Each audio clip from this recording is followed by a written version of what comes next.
Bismillah, alhamdulillah, salatu wassalamu ala rasulillah wa ala alihi wa ashabihi ajma'in wa man tabi'ahum bi ihsanin ila yaumiddin, amma ba'd. Kembali kita melanjutkan membacakan buku Fiqh Dakwah karya monumental dari Bapak Dr. Muhammad Nasir, seorang pahlawan nasional rijalud dakwah, tokoh dunia Islam yang sudah meninggalkan kita, wafat pada tahun 1993 yang lalu. Tetapi tulisan-tulisannya masih sangat relevan untuk sama-sama kita baca dan kita berdomani untuk para kader-kader dai di hari ini. Hari ini sesi yang ke-63 sampai di halaman 228 masih melanjutkan tentang makna hikmah. Makna hikmah yang ke-6, yakni hikmah dalam cara perpisahan. Pak Nasir menuliskan dengan memulai menukilkan sebuah ayat dalam surat Al-Muzammil ayat yang ke-10. A'udzubillahi minasyaitonir rajim.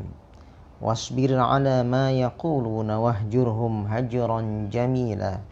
Berteguh hatilah kamu tentang apa-apa yang mereka katakan, dan berpisahlah kamu dari mereka dengan perpisahan yang baik. Konfrontasi antara pembawa dakwah di satu pihak dan golongan yang dihadapinya di lain pihak ada kalanya berhasil dalam waktu yang singkat, ada kalanya menghendaki masa yang panjang, dan ada kalanya bertemu dengan jalan buntu. Memang wilayah dakwah itu ada batasnya. Untuk pembawa risalah dan pembawa dakwah Allah Subhanahu wa taala antara lain memberi isyarat, wa minhum man yastami'una ilaik afa anta tusmi'us summa walau kanu la ya'qilun wa minhum man yanzuru ilaik afa anta tahdil umya walau kanu la yubsirun. Di antara mereka ada yang pura-pura mendengar ajaran-ajaranmu, tetapi apakah engkau bisa menjadikan mendengar orang yang tuli walaupun mereka tidak mau memikirkan?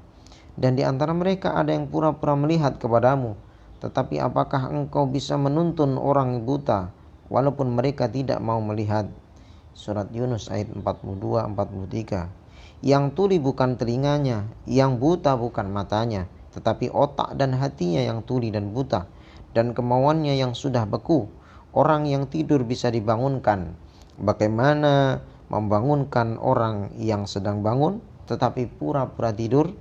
Yang penting dalam keadaan semacam itu ialah kemampuan pembawa dakwah mengendalikan diri, memelihara keseimbangan dan ketenangan jiwanya, dan menghindarkan pemborosan tenaga dengan sia-sia. Ditentukan oleh ilahi, khudhil afwa wa'mur bil 'urfi wa a'rid 'anil jahilin. Berilah maaf dan suruhlah manusia berbuat baik, dan tinggalkanlah orang-orang yang bodoh. Surat Al-A'raf ayat 199. Memang ada kalanya pertukaran pikiran dan pertandingan hujah dan alasan yang macet perlu dihentikan atau diistirahatkan. Seorang mubaligh tidak boleh membiarkan dirinya diseret kepada cara bertele-tele berkepanjangan oleh pihak yang mungkin atau memang bersengaja hendak menghabiskan tenaganya, atau ingin diamankan dengan semacam percampur adukan hak dengan batil yang dinamakan dengan kompromi. Dalam pada itu, sebagaimana pentingnya cara mencari kontak pemikiran antara kedua pihak pada permulaan usaha dakwah, demikian pula pentingnya cara mengakhiri suatu dakwah yang sedang macet. Jadi dalam makna hikmah yang lalu, diantaranya Pak Nasir menyebut bahwa membuat satu kata-kata yang dapat menjadi pembuka atau kontak pemikiran pertama, dan yang kali ini adalah hikmah dalam makna menutup sebuah kata atau menutup pembicaraan atau berpisah dengan sebuah kata-kata yang menghujam. Itu adalah bagian daripada kaifiyah atau cara dakwah dengan cara hikmah. Saya ulangi di paragraf ini.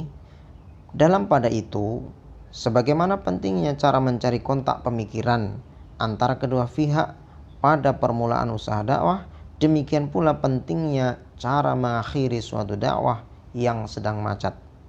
Bila sudah bertemu dengan keadaan semacam itu, maka Al-Quran memberi tuntunan kepada Rasul, sang pembawa dakwah. Ulaika alladzina ya'lamullahu ma fi qulubihim fa'a'rid anhum wa'idhhum wa qul lahum fi anfusihim qawlan baligha.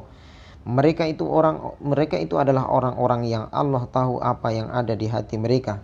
Lantaran itu berpalinglah kamu dari mereka dan katakanlah kepada mereka perkataan yang memberi bekas kepada apa-apa yang ada dalam hati mereka. Surat An-Nisa ayat 63. Yakni hentikan pertukaran pikiran dan anjuran-anjuran bila sudah ternyata bahwa meneruskannya hanya akan menghabiskan tenaga dan waktu dengan sia-sia. Tapi kata perpisahan harus qaulan baligha, kata yang sampai menjangkau ke lubuk hati mereka.